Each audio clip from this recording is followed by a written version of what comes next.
जळगावच्या चोपडा तालुक्यात गेल्या आठवड्यात सतत पाऊस झाला। काही भागात मुसळधार तर काही भागात अधिक प्रमाणात पाऊस झाल्याने शेतातील पिकाचे या पावसामुळे मोठ्या प्रमाणात नुकसान झाले आहे। ज्यावेळी पावसाची गरज होती त्यावेळेस पाऊस न आल्याने आता कापसाची कैरी परिपक्व होऊन फुटत आहे। अशा कापूस पिकाचे मोठ्या प्रमाणावर नुकसान झाले आहे। या पावसामुळे कैरीतला कापूस ओला झाला असून तर उभे कापसाचे पीक अति पावसामुळे लाल पडत आहे। कापूस लागवडीपासून तर आतापर्यंत खर्च मोठ्या प्रमाणावर झाला आहे।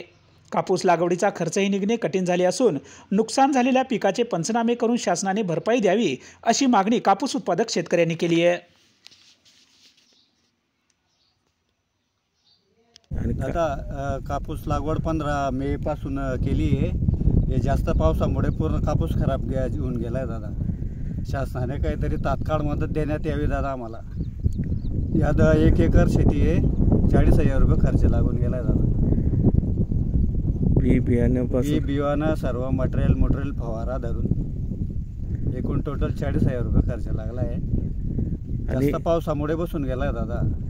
म्हणजे ज्यावेळेस पाऊस पाहिजे होता त्यावेळेस पाऊस पडला, ज्यावेळेस पाऊस पाहिजे होता त्यावेळेस पाऊस पडला नाही। ज्यावेळेस आता गरज नव्हती एवढा पाऊस पडून गेला, सर्व कापूस लालून गेलाय। आणि जो पंचनामेवाल्यांनी पंचनामा सुद्धा करायला येत नाही दादा शेतामध्ये। पंचनामे झाले पाहिजे। हो, पंचनामे झाले पाहिजे ना, तात्काळ नुकसान भरपाई मिळायला पाहिजे दादा। काय नाव आहे? मनोज रूपसिंग पाटील, मी गरताळ गावाचा रहिवासी।